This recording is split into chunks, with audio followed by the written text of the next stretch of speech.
استقبال استدبار مت کرو، اور جب کھلی ہوئی جگہ نہ ہو، بیت الخلا ہو، دیوار کے پاس ہو، پھر کر سکتے ہو۔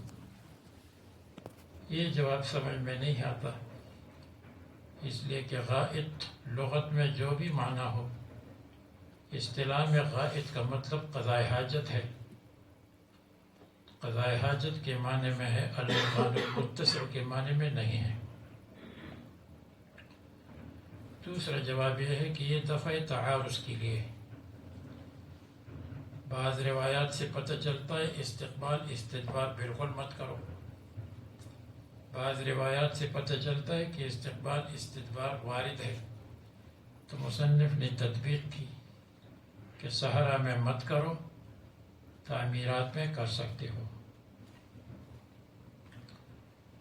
تیسرا جواب یہ دیا ہے کہ یہ ترجمۃ الباب مبنی ہے عرب کی عادت پر، اس لیے کہ عرب کی عادت تھی کہ باہر جاتے تھے قضاء حاجت کے لیے، تو جب باہر جاتے ہو تو استقبال استدبار مت کرو۔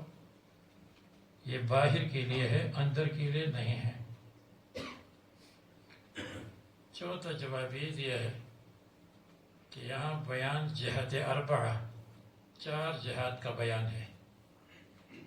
استقبال مت کرو، استدبار مت کرو، مشرق اور مغرب کی طرف منہ کرو، تو معلوم ہوا کہ ایسی جگہ ہوگی جس میں 4 کام کر سکتے ہیں، استقبال، شمال، جنوب، مشرق، مغرب، اور یہ کھلی ہوئی جگہ میں ہو سکتا ہے۔ بیت الخلاء میں یہ نہیں ہو سکتا کہ اس طرف منہ کرو یا اس طرف، وہ تو جس جہت میں بنا ہوا ہے اس طرف منہ کرنا پڑے گا۔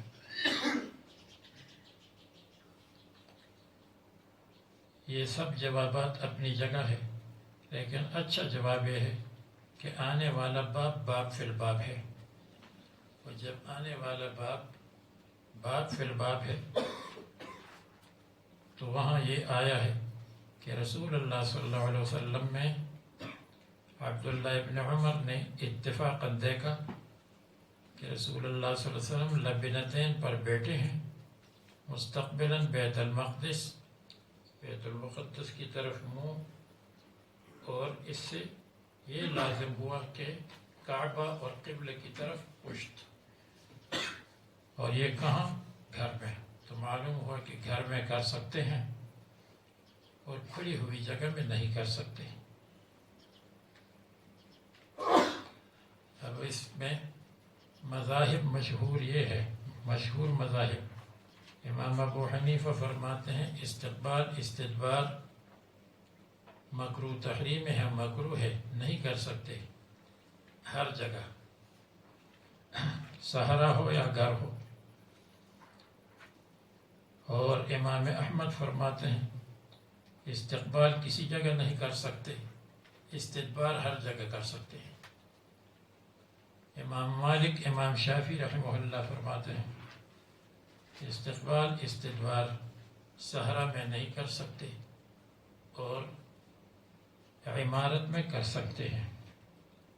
مصنف نے امام شافعی، امام مالک کے مسلک کو لے لیا ہے۔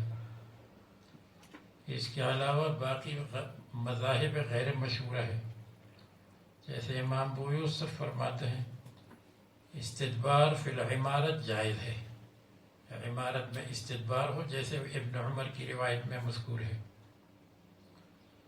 ابن سیرین اور ابراہیم النخعی کہتے ہیں یکرہ کلاہما فی کلیہما، دونوں مکروہ ہے، استقبال استدبار دونوں میں، بیت المقدس ہو یا بیت اللہ ہو۔ لیکن جو بیت المقدس میں ممانعت آئی ہے وہ روایت ضعیف بھی ہے، ضعیف ہونے کے علاوہ یہ اس پر معمول ہے کہ جس وقت وہ قبلہ تھا تو اس کی طرف استقبال مت کرو، استدبار مت کرو، جب وہ منسوخ ہو گیا تو اب اس کی جگہ پر کعبہ ہے۔ اور ایک قول یہ ہے، ابو عوانہ کہتے ہیں صرف اہل مدینہ کے لیے منع ہے، باقی سب کے لیے جائز ہے۔ امام ابو حنیفہ کا ایک قول یہ ہے کہ نہ ہی خلاف اولا پر محمول ہے، اور حضرت عائشہ رضی اللہ عنہا کا مسلک یہ ہے جواز مطلقاً، جائز ہے مطلقاً، صحرا میں ہو یا کسی بھی جگہ ہو۔ تو ابو ایوب انصاری رضی اللہ عنہ کی روایت ہے،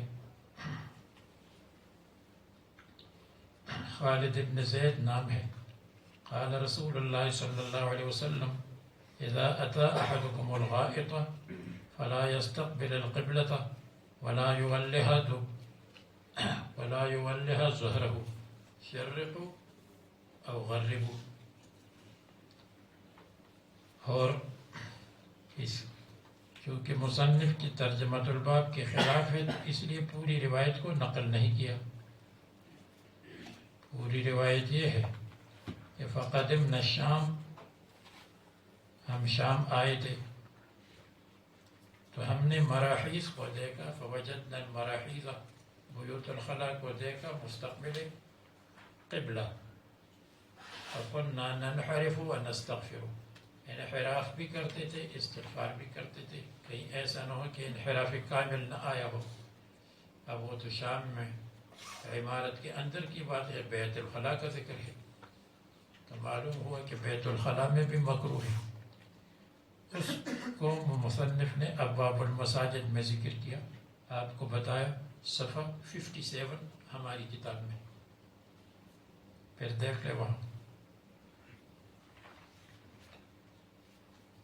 اب اس کے بعد جو حضرات کہتے ہیں کہ مطلقاً مکروہ ہے، جیسے احناف، وہ کہتے ہیں یہ محرم ہے، اور دوسری روایت جو ابن عمر سے مروی ہے وہ محلل ہے، محرم کو محلل پر ترجیح دینا چاہیے، اگرچہ محلل کی تعبیر اپنی جگہ آ جائے گی انشاءاللہ۔ اور فرماتے ہیں کہ یہ نمبر 2 قاعدہ کلیہ ہے، اور قاعدہ کلیہ کو ترجیح ہونا چاہیے۔ قاعدہ کیا ہے کہ جب بھی قضاء حاجت کے لیے آتے ہو تو استدبار مت کرو، اکثر صحابہ کا یہی مسلک ہے، اس لیے اس کو لیتے ہیں۔ اور اس میں ادب کا احترام، ادب اور احترام کا بھی لحاظ رکھا گیا تھا۔ اور ایک روایت میں آتا ہے کہ تم قبلے کی طرف تھوکنا بھی مت کرو۔ حضرت حذیفہ فرماتے ہیں من تفلت جاہل، حدیث میں ہے، اور حضرت حذیفہ نے نقل کیا من تفلت جاہل قبلت، جو قبلے کی طرف تھوکے گا جاء یوم القیامت وتفلہ بین عینیہ، تھوک اس کے سامنے ہوگی، اس کے چہرے پر، حالانکہ تھوک کو معمولی ہے اس کے قضاء حاجت اور پیشاب کے مقابلے میں، تو اس سے معلوم ہوتا ہے کہ نہیں کرنا چاہیے۔ حضرت سلمان، حضرت عائشہ، حضرت ابو ہریرہ، عبداللہ ابن حارث ابن جذع سب سے مروی ہے لا یبولن احدکم مستقبل القبلۃ ولا یستدبرها، سب سے یہی مروی ہے۔ حضرت ابو ہریرہ اور حضرت سلمان سے مروی ہے کہ رسول اللہ صلی اللہ علیہ وسلم نے فرمایا میں تمہارے لیے باپ کی طرح، جیسے باپ بچوں کو ادب سکھاتا ہے میں تم کو ادب سکھاتا ہوں۔ فَإِذَا أَتَى أَحَدُكُمْ الْغَائِطَ فَلَا يَسْتَقْبِلُ الْقِبْلَةَ وَلَا يَسْتَدْبِرْهَا۔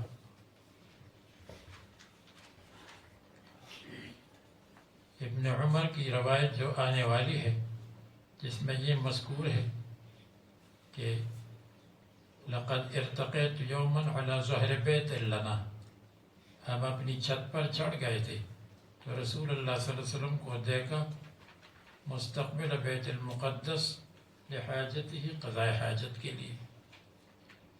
اس کے جواب میں، یہ تو صحیح روایت ہے، اس کے جواب میں احناف ایک تو یہ کہتے ہیں کہ رسول اللہ صلی اللہ علیہ وسلم کان منحرفا عن القبلہ، قبلہ سے منحرف تھے، اور حضرت ابن عمر نے اتفاقاً دیکھا تھا، قصداً نہیں، اتفاقاً نظر مضبوط نہیں ہوتی، اس لیے کہ یہ وقت دیکھنے کا نہیں ہوتا۔ بعض کہتے ہیں جواب میں کہ یہ خطا فی النظر ہے، رسول اللہ صلی اللہ علیہ وسلم کی سر مبارک کو دیکھا اور اس پر قیاس کیا کہ سر کے علاوہ نصف اسفل بھی اس طرف متوجہ ہے، تو یوں کہنا چاہیے کہ اعتبار نصف اسفل کا ہے، نصف اعلیٰ کا نہیں ہے۔ اور ایک جواب یہ ہے کہ یہ حضرت کی خصوصیت تھی، اس لیے کہ قبلے سے رسول اللہ صلی اللہ علیہ وسلم کا درجہ اونچا ہے، تو ان کے لیے گنجائش تھی اور ہمارے لیے گنجائش نہیں۔ لا تستقبلوا القبلہ ولا تستدبروا ہمارے لیے ہے، اور اس لیے اس میں یہاں اختلاف لکھا ہے کہ رسول اللہ صلی اللہ علیہ وسلم کے فضولات کا کیا حکم ہے۔ تو ایک قول جس کو مولا علی قاری نے شرح شفا میں لکھا ہے، اور ان کی تابعداری میں حضرت مولانا اشرف علی تھانوی نے بوادر النوادر میں لکھا ہے کہ رسول اللہ صلی اللہ علیہ وسلم کے فضولات یعنی پیشاب وغیرہ غیر طاہر ہے، غیر طاہر لکھا ہے، لیکن ان کے علاوہ بہت سارے حضرات، شیخ عبدالحق محدث دہلوی، علامہ عینی، فتح الباری، مولانا انور شاہ کشمیری رحمہم اللہ، اور امام ابو حنیفہ سے بھی روایت نقل کی ہے کہ رسول اللہ صلی اللہ علیہ وسلم کے فضلات طاہر ہے۔ اب جب طہارت کا قول ہے تو پھر استدبار حضرت کی خصوصیت ہو جائے گی۔ روایات میں آتا ہے کہ ابو طیبہ جو حجامت کرتے تھے، اس نے رسول اللہ صلی اللہ علیہ وسلم کے خون کو پیا، اگرچہ یہ روایت ضعیف ہے۔ دوسری روایت میں یہ ہے کہ عبداللہ ابن زبیر رضی اللہ عنہ نے رسول اللہ صلی اللہ علیہ وسلم کا بول پیا تھا، وہ روایت صحیح نہیں ہے، لیکن دارقطنی کی روایت اس سلسلے میں صحیح ہے کہ عبداللہ ابن زبیر نے پیا تھا، اور اس میں یہ آتا ہے طعم العسل تھا، اور رائحہ رائحۃ المسک تھا۔ تو جنہوں نے یہ استعمال کیا ہوگا اس کے لیے اللہ تبارک و تعالیٰ نے خوشبودار بنایا تھا، اور عام حالات میں یہ بات نہیں ہوگی جو بات مخصوص حالات میں ہے۔ بہرحال ایک جواب یہ ہے کہ رسول اللہ صلی اللہ علیہ وسلم کی خصوصیت تھی، اس لیے کہ فضلات کے طاہر ہونے کا قول بہت سارے حضرات نے نقل کیا ہے، شامی نے بھی نقل کیا ہے، لیکن سب سے بہتر اور اچھا جواب جو حناف کی طرف سے یہ ہے ابن عمر والی روایت کہ اس میں بیت المقدس کے استقبال کا ذکر ہے، اور اگر ہم فرض کریں گے کہ بیت المقدس یہاں ہے اور یہاں کوئی آدمی بیٹھ کر استقبال کرے تو اس کا استدبار یہاں ہوگا، اور خانہ کعبہ رہ جاتا ہے فی جانب الجنوب المغرب، مغرب جنوب میں رہ جاتا ہے، تو استدبار نہیں ہوا۔ جنہوں نے استدبار کہا، استدبار القبلہ، وہ تقریباً کہا، حقیقتاً نہیں ہے۔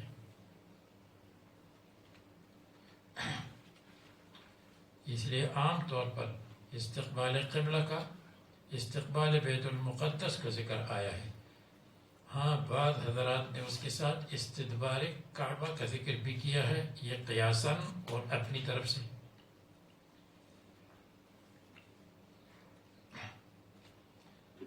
اب باب من تبرد علی لبنتین، یہ ان لوگوں کا باب ہے تبرد جو قضاء حاجت کے لیے بیٹھتے ہیں کچی اینٹوں پر۔ ترجمہ کا مقصد یہ بھی آداب میں سے ہے کہ اونچی جگہ پر بیٹھے تاکہ پاؤں وغیرہ پیشاب وغیرہ سے بچ جائے. تو چونکہ آنے والی حدیث اس کا تعلق بھی ما قبل باب سے ہے، لیکن چونکہ آنے والی حدیث میں ایک نئی چیز آئی کہ آدمی بیٹھتا ہو تو اونچی جگہ بیٹھنا چاہیے، اس لیے اس کے لیے باب مصنف نے رکھا.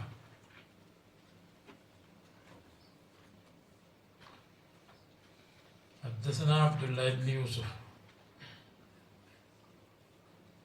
قال أخبرنا مالك عن يحيى بن سعيد عن محمد بن يحيى بن حبان عن عمه واسع بن حبان عن عبد الله بن عمر رضي الله عنهما وعنه أنه كان يقول إن ناسا يقولون، کچھ لوگ کہتے ہیں، اذا قعدت على حاجتك فلا تستقبل القبلة ولا بیت المقدس.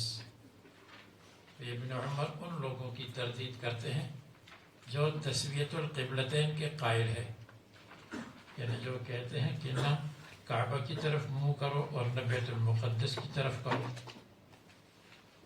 ان کی تردید کرتے ہیں کہ بیت المقدس اور قبلہ برابر نہیں ہے، اور ما ورد من النہی عن استقبال القبلتین، دونوں قبلوں کا استقبال ممنوع ہے. تو اس روایت میں مجہول راوی ہے، یا وہ اس پر محمول ہے کہ جس وقت وہ قبلہ تھا تو وہ ممنوع تھا، جس وقت دوسرا قبلہ ہو گیا تو وہ ممنوع ہو گیا. فقال عبد الله بن عمر لقد ارتقيت يوما على ظهر بيت لنا. ایک روایت میں بیت حفصہ کا ذکر ہے کیونکہ حضرت حفصہ کا مکان تھا. ایک روایت میں بیت النبی صلی اللہ علیہ وسلم کا ذکر ہے کہ رسول اللہ صلی اللہ علیہ وسلم کا گھر تھا. ایک روایت میں بیت لنا، اس لیے بہن کے گھر کو لوگ اپنا گھر سمجھتے ہیں.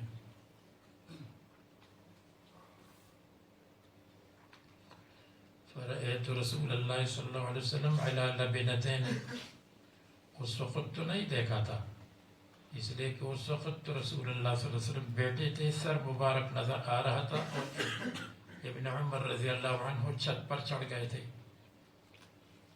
بعد میں معلوم ہوا کہ لبنتین ہے، مستقبلا بیت المقدس، بیت المقدس کی طرف منہ قضاء حاجت کے لیے.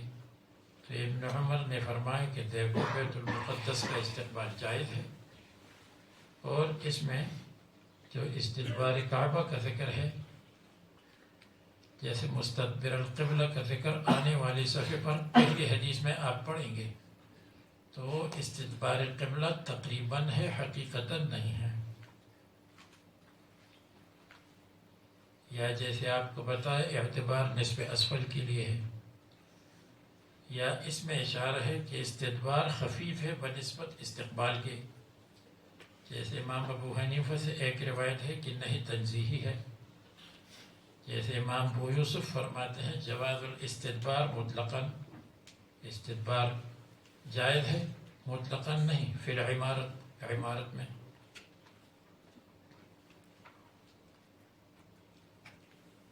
اور اگر کوئی یہ کہے کہ حضرت جابر کی روایت میں ہے نہا رسول اللہ صلی اللہ علیہ وسلم ان یستقبل القبلۃ فوجدته قبل ان يقبض بعام، 1 سال پہلے وفات سے میں نے رسول اللہ صلی اللہ علیہ وسلم کو دیکھا استقبال قبلے کے ساتھ. تو اس کے بارے میں کہتے اس کی سند میں ابان ابن صالح ہے، اس پر بھی بہت کلام ہے، اور محمد ابن اسحاق ہے، ان پر بھی کلام ہے. اور یا پھر وہی بات ہوگی کہ رسول اللہ صلی اللہ علیہ وسلم کی خصوصیت تھی.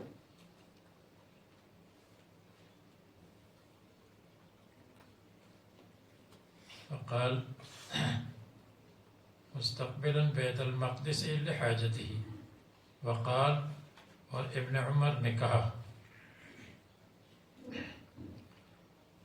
لعلک من الذین یصلون علی اوراقہم، تم جو کہتے ہو کہ استقبال بیت المقدس بھی نہ کرے، تو شاید تم ان لوگوں میں سے ہو جو نماز پڑھتے ہیں علی اوراقہم اپنے ورکین سرین پر بیٹھتے ہیں.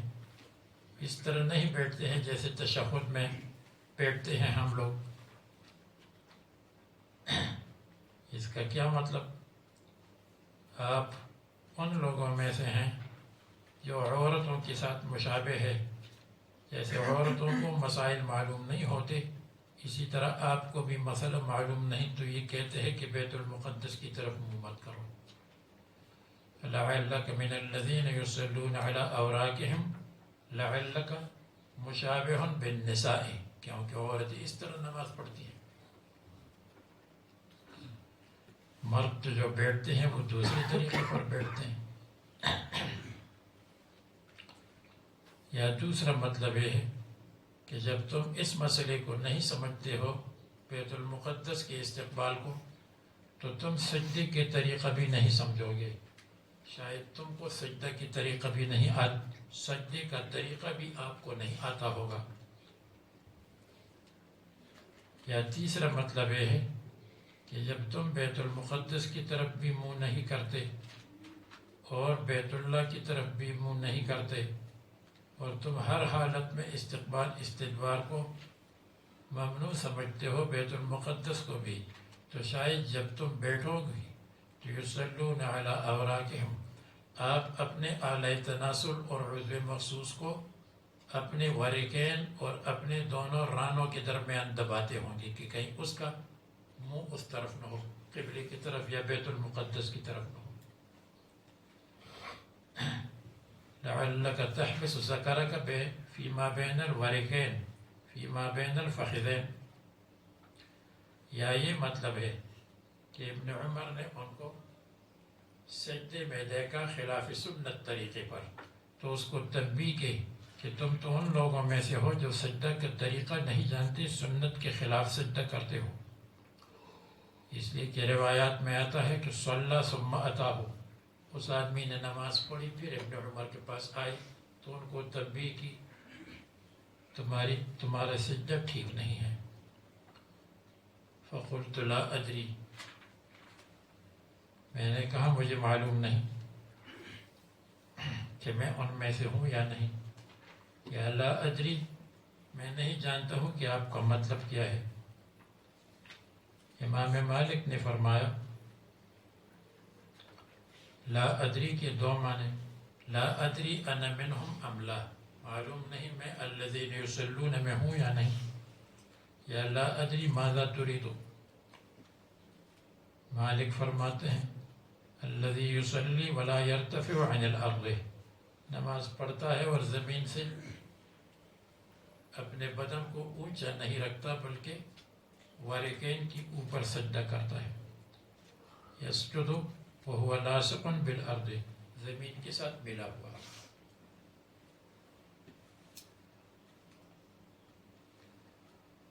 تو مصنف نے یہ بیان فرمایا کہ ایک حالت استقبال استدبار کر سکتے ہو، دوسرے میں نہیں کر سکتے. حضرت عائشہ کی ایک روایت آپ نے پڑھی ہے ابن ماجہ میں کہ ایک قوم تھی، قوم یکرہون ان یستقبلوا القبلۃ بفروجہم القبلۃ، وہ پسند نہیں کرتے تھے کہ اپنے فرج کو قبلے کی طرف متوجہ کرے. ذکر عند النبی صلی اللہ علیہ وسلم قوم یکرہون ان یستقبلوا بفروجہم القبلہ فقال اوقد فعلوها، یہ تو ضرور کرتے ہوں گے. پھر فرمائے استقبلوا بمقعدتی القبلہ، میری جگہ کو قبلے کی طرف متوجہ کرو. اس روایت کے بارے میں سند کے اعتبار سے لکھا ہے کہ اس میں خالد نے عراق سے نہیں سنا، عراق، اور عراق سے حضرت عائشہ نے سے نہیں سنا. بالفرض اگر روایت صحیح ہو تو یہ ان لوگوں کی تردید ہے جو کہتے کہ کسی حالت میں قبلے کی طرف عضو مخصوص نہیں ہونا چاہیے. تو ان کی تردید ہے کہ ہر حالت میں تو نہیں کر سکتی، ویسے بیٹھے بیٹھے تو قبلے کی طرف منہ ہو جائے گا. ہاں پیشاب وغیرہ کی حالت میں نہ کرے۔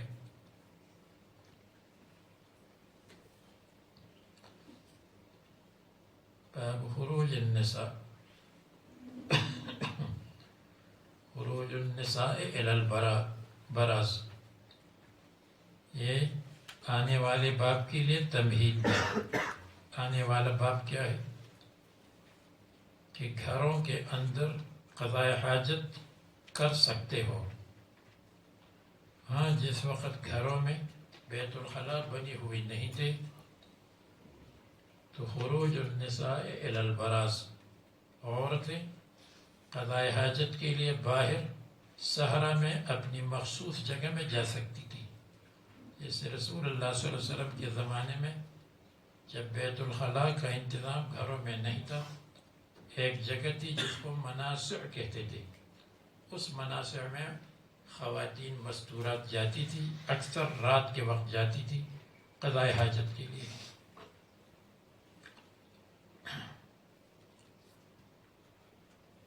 فرماتے ہیں، چلیے پڑھو۔ حدثنا یحییٰ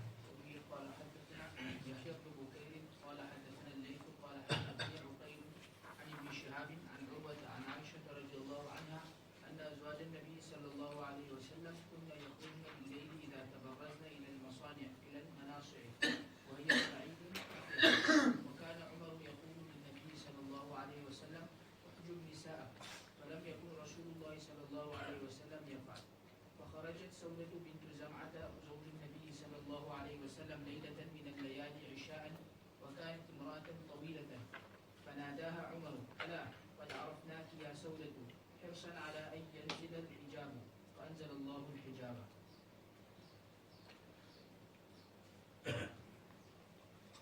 عورتیں باہر جا سکتی ہیں، لیکن ادب یہ ہے کہ اگر نکلیں گی تو پھر رات کو نکلنا چاہیے، اپنی ترتیب اس طرح بنا دے کہ رات کو نکلے۔ اور اس زمانے میں عورتیں ایسی تو نہیں تھی جیسے اس زمانے میں دوسرے لوگ ہیں کہ پتہ نہیں چلتا کہ کتنا کھایا، وہ کھانے کی ترتیب معلوم تھی ان کی۔ کھانے کی ترتیب معلوم ہو تو پھر قضاء حاجت کی ترتیب بھی معلوم ہو جاتی ہے۔ رسول اللہ صلی اللہ علیہ وسلم کی ازواج مطہرات رات کو نکلتی تھی اذا تبرزنا، قضاء حاجت کے لیے، الی المناصع، مناصع نسع کے معنی خالص، یعنی وہ جگہ کان خالصا و مخصوصا بالنساء، وہی سعید، اور وہ میدان تھا افیح وسیع، کھلا ہوا۔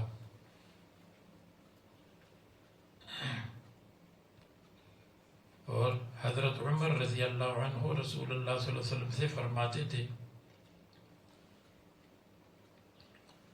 احجب نساءک، ازواج مطہرات کو آپ منع کریں خروج سے۔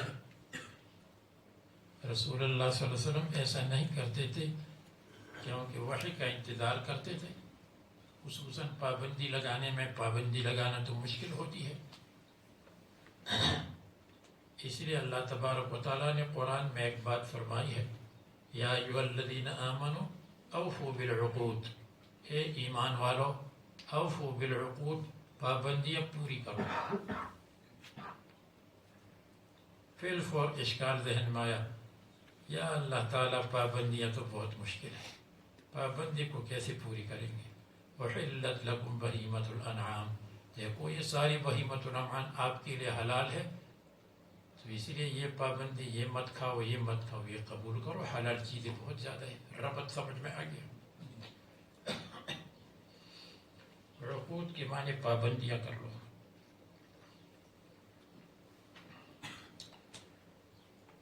فخرجت سودۃ بنت زمعہ، حضرت سودہ بنت زمعہ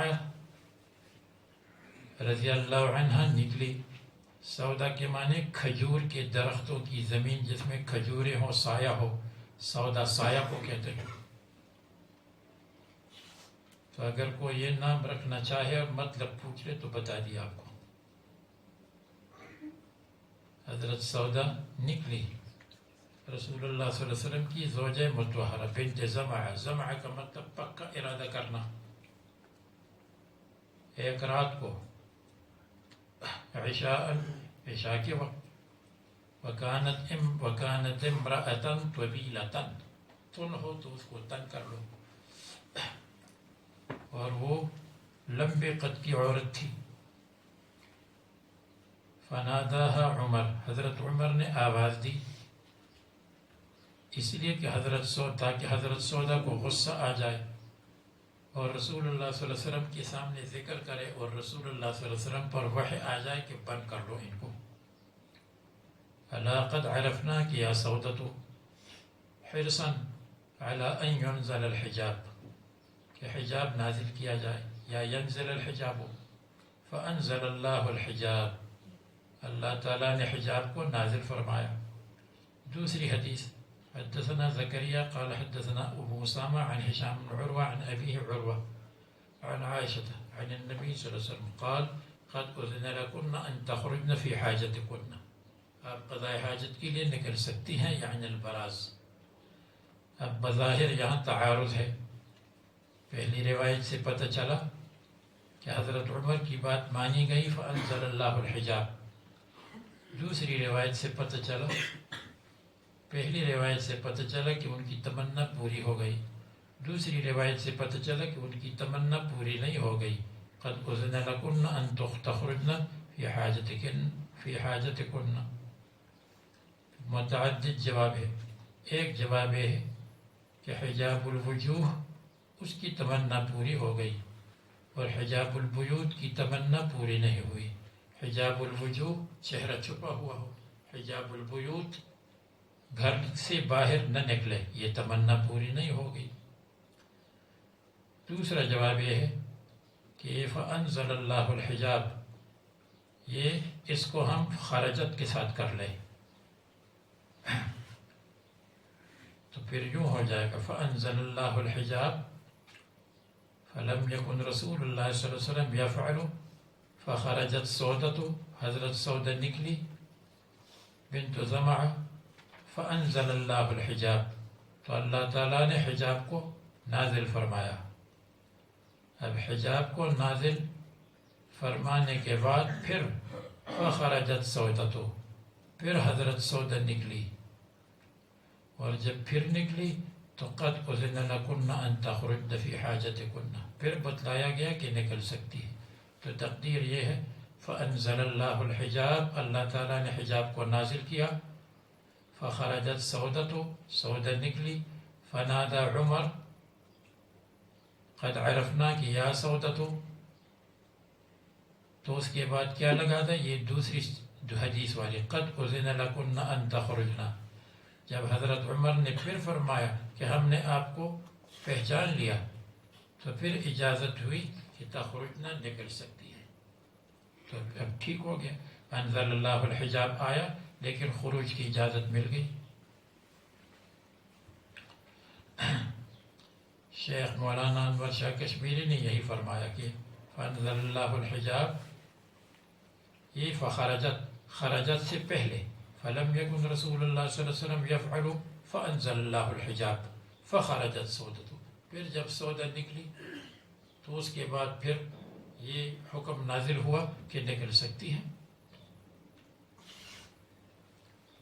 مولانا رشید احمد گنگوہی رحمہ اللہ فرماتے ہیں کہ یہ فا ثم کے معنی میں ہے. جب فانزل اللہ الحجاب ثم کے معنی میں ہے تو کیا مطلب؟ حرصا علی ان ینزل الحجاب، حجاب نازل ہو جائے. تو رسول اللہ صلی اللہ علیہ وسلم نے فرمایا قد اذن لکن ان تخرجنا، آپ نکل سکتی ہے، تو وہ ینزل الحجاب کے ساتھ کر لے، نکل سکتی ہیں. فانزل ثم انزل اللہ الحجاب، پھر اللہ تبارک و تعالیٰ نے حجاب کو نازل فرمائے. تو قد اذن لکن ینزل الحجاب کے بعد ہے، اور ثم بعد میں اللہ تبارک و تعالیٰ نے حجاب نازل فرمایا کہ آپ گھروں کے اندر رہیں، گھروں سے باہر نہ جائیں، اور بیت الخلاء کا انتظام گھر میں ہو گیا. یہ نمبر 3 جواب ہے. اور نمبر 4 جواب یہ ہے کہ مصنف کی عادت یہ ہے کہ مشتبہ روایت کے بعد محکم روایت کو ذکر کرتے ہیں. تو جو ما قبل میں فَأَنزَلَ اللَّهُ الْحِجَابَ اللہ نے حجاب نازل فرمایا، اس کے بعد محکم روایت کو ذکر کیا. محکم روایت کیا ہے؟ قَدْ أُذِنَ لَكُنَّ أَن تَخْرُجْنَ فِي حَاجَتِكُنَّ. یہ حجاب نازل نہیں ہوا کہ نہیں نکل سکتی، نکل سکتی ہے. تو یہ گوئے کہ راوی کی خطا ہو جائے گی فَأَنزَلَ اللَّهُ الْحِجَابَ، بلکہ اصل یہ ہے کہ قَدْ أُذِنَ لَكُنَّ أَن تَخْرُجْنَ فِي حَاجَتِكُنَّ. اور 5واں جواب یہ ہے کہ حضرت عمر کی تمنا پوری ہو گئی. کیوں پوری ہو گئی؟ فَأَنزَلَ اللَّهُ الْحِجَابَ، لیکن اس قید کے ساتھ کہ یخرجن لقضاء الحاجت فقط، ویسے باہر نہیں جائیں گی اور قضاء حاجت کے لیے نکل سکتی ہیں. تو اللہ تعالیٰ نے حضرت عمر کی تمنا کو پورا کیا، لیکن صرف اس قید کے ساتھ کہ جب تک بیت الخلاء کا گھر میں انتظام نہ ہو تو نکل سکتے. یہ 5 جوابات علماء نے دیے ہیں. دوسرا اشکال یہ ہے کہ یہاں سے پتہ چلا کہ حضرت سودا کے بارے میں حجاب نازل ہوا. کتاب التفسیر میں پتہ چلتا ہے کہ حضرت زینب کے بارے میں حجاب نازل ہوا، تو یہ بظاہر تعارض ہے. ایک جواب یہ ہے دونوں کے بارے میں حجاب نازل ہوا، حضرت سودا کے بارے میں بھی، حضرت زینب کے بارے میں بھی. دوسرا جواب یہ ہے کہ ایک حجاب البیوت ہے اور ایک حجاب الوجوہ ہے. حجاب البیوت حضرت زینب کے بارے میں کہ دوسرے کے گھروں میں مت جاؤ، رسول اللہ صلی اللہ علیہ وسلم کے گھر میں مت جاؤ، جب کسی چیز کو مانگتے ہو تو پردے کے پیچھے مانگو. اور حجاب الوجوہ کہ باہر چلتی ہو تو پردہ کرو، یہ حضرت سودا کے بارے میں. اور تیسرا جواب یہ ہے کہ جب فا کو ثم کے معنی میں کر لیا تو پھر مسئلہ حل ہو گیا. فَلَمْ يُنزَلِ الْحِجَابِ، حجاب نازل نہیں ہوا. اور یہ ہوا کہ قَدْ أُذِنَ لَكُنَّ أَن تَخْرُجْنَ، نکل سکتی ہیں. ثُمَّ أَنزَلَ اللَّهُ الْحِجَابَ فِي زَيْنَبَ، پھر اللہ تعالیٰ نے حجاب کو نازل فرمایا زینب کے بارے میں. تو گویا کہ تمنا پوری نہیں ہوئی. قَدْ أُذِنَ لَكُنَّ أَن تَخْرُجْنَ، اور ثُمَّ أَنزَلَ اللَّهُ الْحِجَابَ فِيمَا بَعْدُ فِي حَقِّ زینب.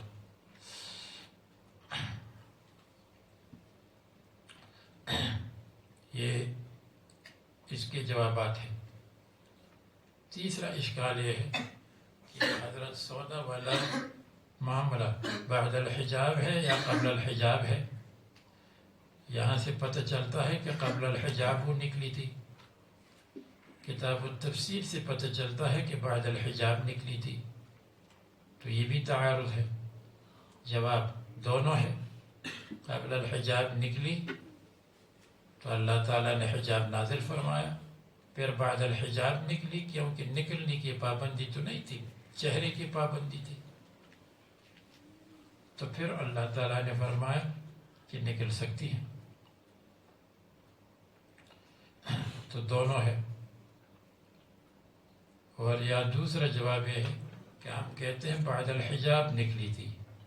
اب جب بعد الحجاب نکلی تھی تو تقدیر یہ ہے کہ فَأَنزَلَ اللَّهُ الْحِجَابَ، اللہ تعالیٰ نے حجاب نازل فرمائے. جیسے فَأَنزَلَ اللَّهُ الْحِجَابَ کو شاہ صاحب نے پہلے لگایا، فَلَمْ يَكُنْ رسول اللہ صلی اللہ علیہ وسلم يَفْعَلُ فَأَنزَلَ اللَّهُ الْحِجَابَ، قبل الحجاب نکلی.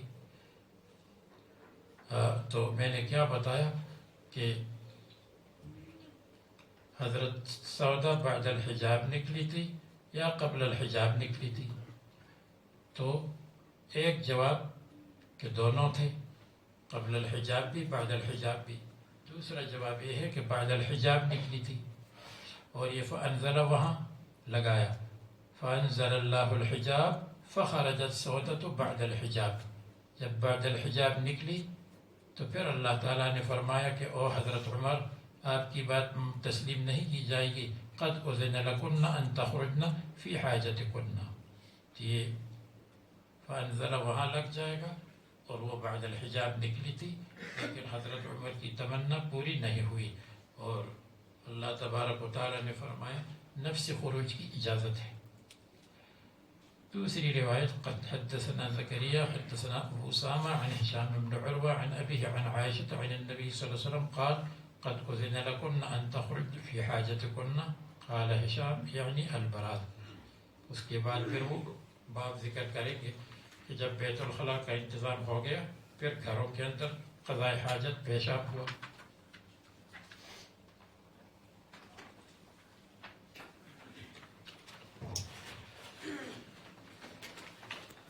آخری گھنٹے میں آ جاؤں گا، اس لیے مولانا عباس صاحب نے کہا ہے کہ وہ رات کو پڑھا دیں گے اور میں ان کے گھنٹے میں پڑھا دوں گا انشاءاللہ.